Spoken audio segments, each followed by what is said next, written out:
Vessel. Billy. It's a vessel for sure. Yeah, what did I do? How happy were you about what LeBron did yesterday as someone who has accused LeBron for many, many years here of being someone who loves attention, goes out of his way to seek attention, brought his own bottle of wine to sit right in the middle of Cleveland's postseason and get great seats, incidentally. I don't think those seats are Best easy. seats in the house. I don't think those seats are easy to get at the last minute. I know Greg Cody. Well, it is if you download the Game Time app, Dan. Use promo code Dan. He probably took advantage of a flash deal. Maybe he was trying to figure out exactly what his seats would look like there and couldn't picture a courtside seat in his mind, so he opened up the app and he opened up Game Time and he saw exactly what his view might be over there. And we go back to LeBron or Thermos or Game Time. It's an easy distraction what LeBron does. Last night in Cleveland, he sits right in the middle of the festivities, and I'd argue it was selfless what he did yesterday. You have to look to see the bigger picture of what was going on there, because the news that was coming out in the day, Dan, was that Bronny is not as big as we thought that he was, and he also isn't very good apparently, but somehow is at the Combine and is eligible for the NBA draft that no one really thinks that he should be drafted in. So what's going on here? Because the story we've been told is LeBron dreams of playing with his son. However, his son really shouldn't be in the NBA. Not that I'm saying. I wouldn't. What was say that? such a thing. Yeah, but I didn't understand anything that you said there. What did you say? Okay, that's playing in the NBA. I didn't say that. Okay. I didn't say probably shouldn't be playing in the NBA. Some are saying that that's a situation, but for his son to play in the NBA, what do you have to do? You have to find a landing spot. And then you start looking around, looking at all the different teams in the league. Where has he played? Where has he hasn't? It seems as though the Lakers isn't going to be a thing anymore. Maybe they will be. Maybe they won't be. But what's a comfy landing spot?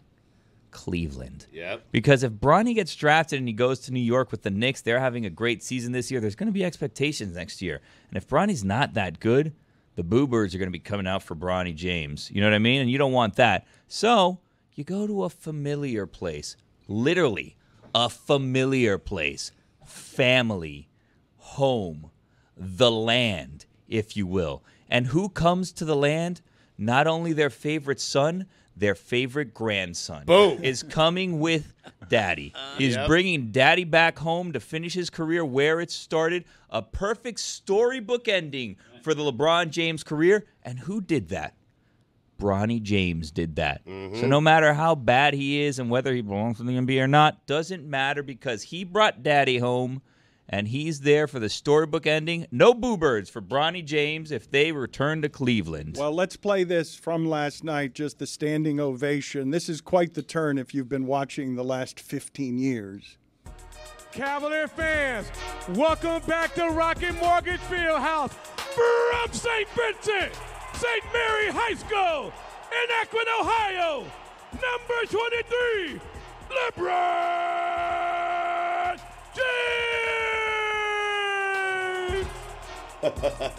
James. It really is crazy. The story arc, he's the oldest player in the NBA, and this is what Brian Windhorst had to say, that several NBA executives were curious about that visit last night because LeBron's postseason doesn't start that early usually. And this is the Windhorst quote. I will say this. The first thing I thought of was this moment 10 years ago where LeBron showed up to a game in Cleveland while he was a player for the Miami Heat to honor Zydrunas Ilgauskas' jersey retirement, his longtime teammate. And he got in a private plane, flew from Chicago over to Cleveland on an off night. Pat Riley was not happy, and a few months later, he signed with the Cavs. He's extremely strategic, and I wish I could tell you I knew exactly what he is doing. I don't pretend to know, but he's got to be up to something. Yeah.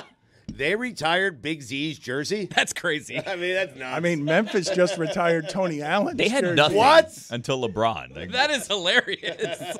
Which one? Big Z. Big Z is funnier to you than Tony. Big Z's got more merit. Big Z was. I guess he does, but LeBron attending it, that's great. Tony Allen was at least the the lockdown defender. Well, in the he league. was the grind father.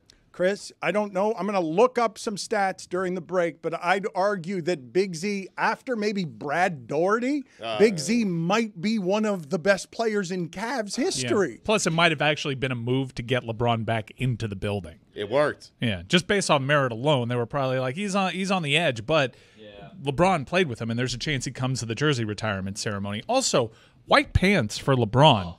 while you got a bottle of cab It's a between your choice. legs. That is a dangerous game.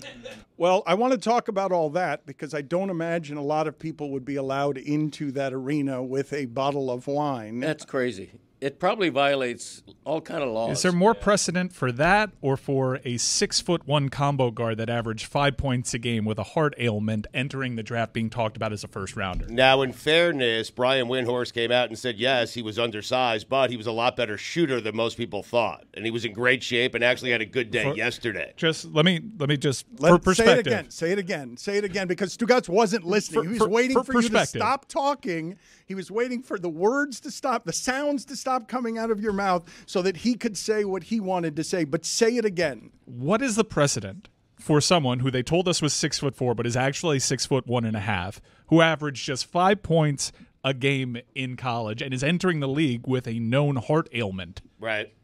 What is the precedent for that? Because I'm going to rattle off a player right now who also had a famous dad, who was actually 6'3" and averaged 12.5 points per game in college. Marcus Jordan was not talked about in these circles. Wow. He was not talked about as an NBA prospect. What is it with Bronny James? You get LeBron, and LeBron's still playing at a very high level. Michael wasn't at the time. He was done.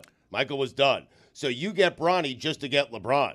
Nothing wrong with that. And what a great dad. Okay. Seriously. So to you're leverage his situation to make money for his son, what a great dad. Dad of the year, I would say. So you're just drafting Bronny James, essentially wasting a draft pick in the hopes of luring LeBron James. Yes. Yeah. I would. Yes. I certainly would. Yes. You know, there's a spot on the end of the bench for everybody. Like, no matter how bad Bronny is relative to NBA standards, there's a 15th spot. What's the roster, 12 or 15? It'd be good for you to know that before saying that there's a spot at the end of the bench. There's a 15th spot on the roster for Bronny anywhere in the league as long as dad comes with him. You know, personally, I don't believe in nepotism. I don't think a father should do anything. I think a son should be on his own.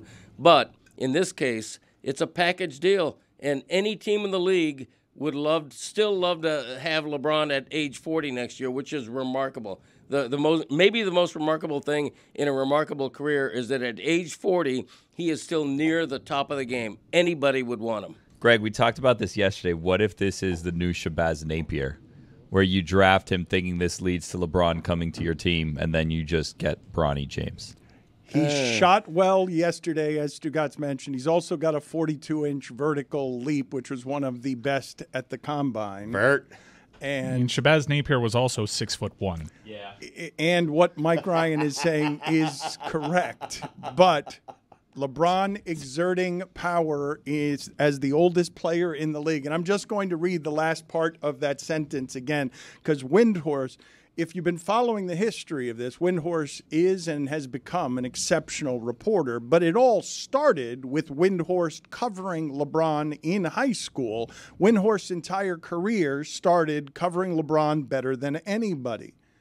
To be in 2024, 20 years, more than 20 years after Windhorst was covering LeBron, and Windhorst to report, I wish I could tell you I knew exactly what he's doing. I don't pretend to know, but he's got to be up to something.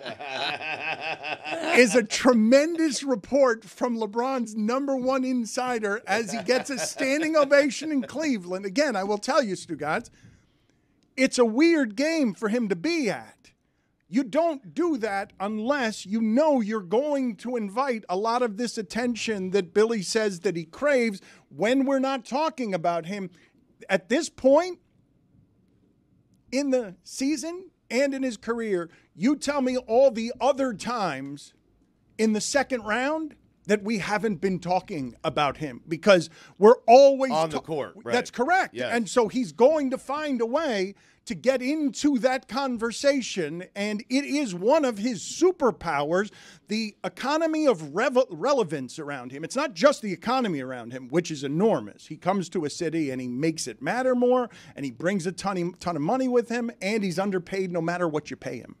Underpaid no matter what you pay him, because in a salary cap sports, there are limits on what it is you can pay him, and he's always worth more than that. I just can't believe that he's 39, going to be 40 years old, and he's going to control another offseason, because he is perceived now for certain teams, Dan. I'll have to see how the playoffs play out, but he is perceived because he's playing at such a high level still that he could be a missing piece for certain teams in the NBA. Well, how about that one? Like a team like the Knicks. Like, but how about the one that he's visiting yesterday? Well, I think he could be. If Donovan Mitchell stays and you have LeBron James, you have Jared Allen, you have those guys, like I think he potentially could be a missing piece. Plus, the Eastern Conference is so much easier. The Celtics are not playing their A game by any stretch, and they're about to breeze into the Eastern Conference Finals. Well, the Celtics are about to breeze into the finals with one of the easiest paths I've ever seen to the finals. Right. I wasn't super impressed with them last night either. Just getting it over the line against a Donovan Mitchell-less Cleveland Cavs team. But what are we doing there? Like, seriously, we bash Jason Tatum. When they lose Game 2 at home, we bash the Celtics. I guess what we're doing is we're like the only ones that bash Jason Tatum. Right. He's living a very charmed existence right now. And I want to see him just like, you know how a couple years ago I wanted to see Steph Curry just do it in the finals? Right. Because there wasn't really a finals where he had the best performances. Maybe you can talk about gravitational pull and all that. But I just wanted to see it. I wanted to see him take over a series and unquestionably be the best player on the court. And then he did it, and we're good. All right. I'm there with Jason Tatum. He's been in the league for a while now. Right. I know he's young, but he's been playing in important games for a very long time now. I'm very confused by this player. So you're saying nothing short of winning an NBA championship will have you praising Jason Tatum?